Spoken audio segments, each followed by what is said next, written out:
Chers amis antisionistes, chers amis juifs éclairés, c'est donc ma seconde intervention comme candidat libre antisioniste aux élections législatives de juin 2012. À cette occasion, je voudrais saluer et rendre hommage à IRS Ilich Ramirez Sanchez, alias Carlos. Vous savez sans doute que celui-ci vient d'être condamné une nouvelle fois à la réclusion criminelle à perpétuité, assorti d'une période de sûreté de 18 ans pour 4 attentats commis il y a quelques 30 ans et qu'il ne reconnaît pas. Mais auparavant, chers amis, je voudrais vous rappeler le sens de ma campagne antisioniste pour les législatives de juin 2012. Le sionisme est une ambition militaire, colonialiste, politique, idéologique, irrationnelle et criminelle de la plupart des Juifs pour usurper une terre, la Palestine, au mépris du droit immémorial et historique des Arabes. De plus, cette idéologie irrigue et pollue tant la politique internationale française que la politique intérieure à travers de multiples relais, dont le CRIF, Conseil représentatif des institutions juives. Qu'il soit bien entendu que jamais la Palestine n'a été un territoire national juif. Pour s'en convaincre, il suffit d'observer que sur 4000 ans d'histoire, les Juifs n'y ont exercé qu'un pouvoir effectif pendant 400 ans seulement, d'une manière éphémère, éparse et discontinue.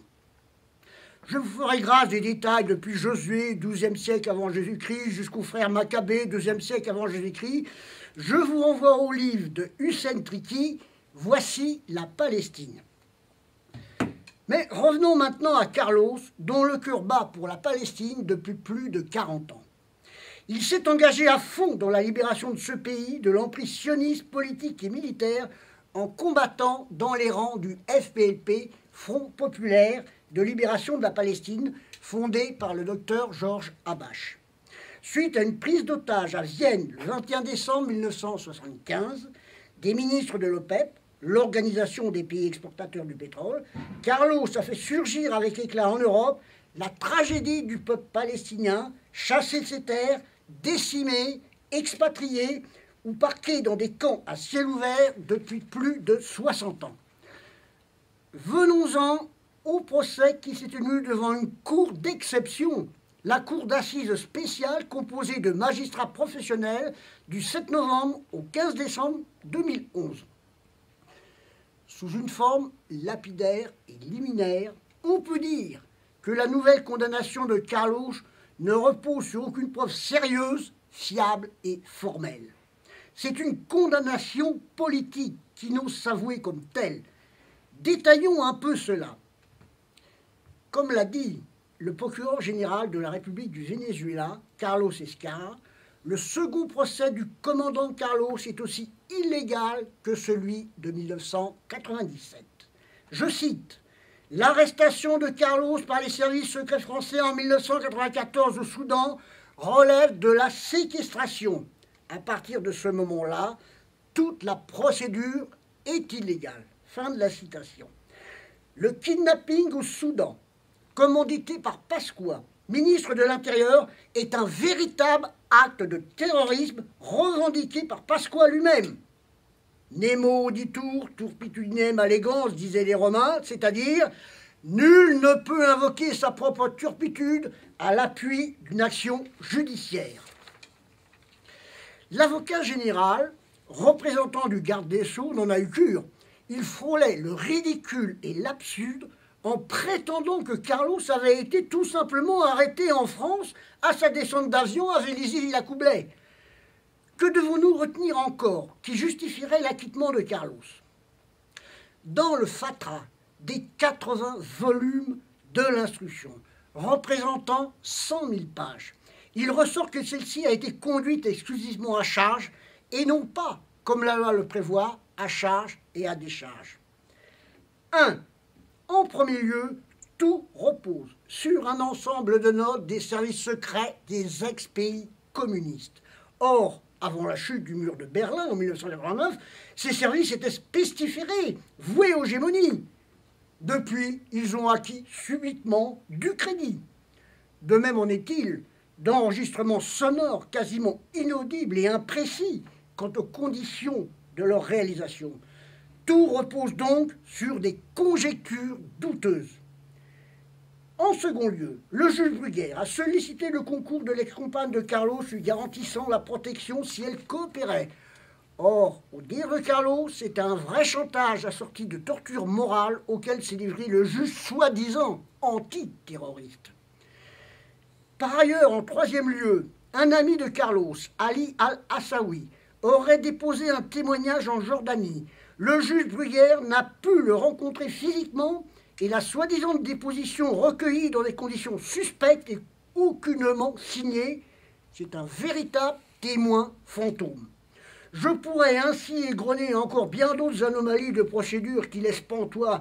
Ainsi, on découvrit qu'un des avocats généraux chargés de requérir avait participé à l'instruction.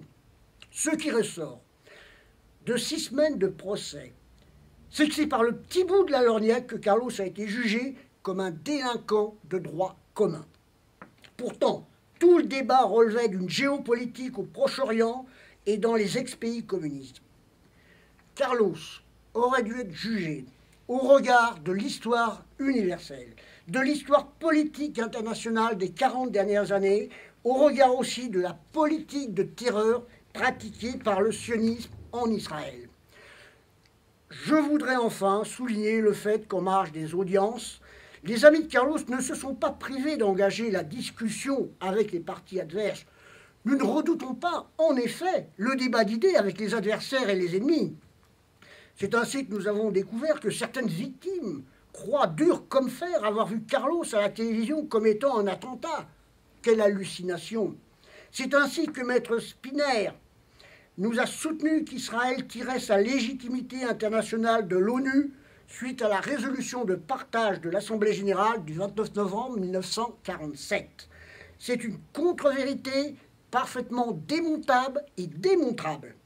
1. D'abord, la charte de San Francisco des Nations Unies ne donnait pas compétence aux instances pour diviser un territoire sans l'accord de ses habitants. En second lieu, la résolution de partage est l'aboutissement d'une magouille truffée d'intrigues diplomatiques sous la houlette de l'Organisation sioniste mondiale qui venait tenir son 24e congrès. Il faut savoir qu'une commission politique spéciale de l'ONU n'avait recueilli l'accord que de 25 États sur 58 pour partager la Palestine en 2 États. C'est à l'arraché que l'Assemblée générale entérinera le partage en achetant les votes des Philippines, du Libéria, du Costa Rica et d'Haïti. Quant à la France, Léon Blum est intervenu très activement pour la cause sioniste. Comprenons bien qu'Harry Truman voulait être élu.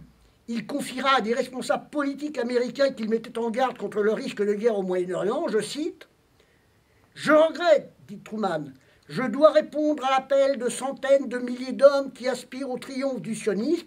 Il n'y a pas quelque part des centaines de milliers d'Arabes dans mes circonscriptions électorales. Peut-on être plus démagogique, plus opportuniste, plus cynique ?» Toujours en marge des audiences, j'ai croisé Clément Veil-Rénal, très affable à mon encontre. Il me livra qu'il se demandait lequel de Dieudonné ou de Carlos était le plus encombrant. Je lui donne acte qu'il est en présence de 2 grandes pointures de la lutte antisioniste. Chers amis antisionistes, chers amis juifs éclairés, rendez-vous pour l'appel interjeté par Carlos. Rendez-vous devant la Cour de cassation. Rendez-vous devant la Cour européenne des droits de l'homme. J'ai espoir que cette dernière censurera le non-respect du délai raisonnable 30 ans après la commission des faits, le kidnapping terroriste de Carlos par des barbouzes à la solde de Pasqua. Vive Carlos, vive le combat antisioniste et anti-impérialiste. À bientôt. Pour le comité de soutien de Carlos, je vous donne le numéro de téléphone suivant qui sera reproduit, 06 41 96 06 72. Merci de votre attention et à bientôt. Vive la lutte antisioniste.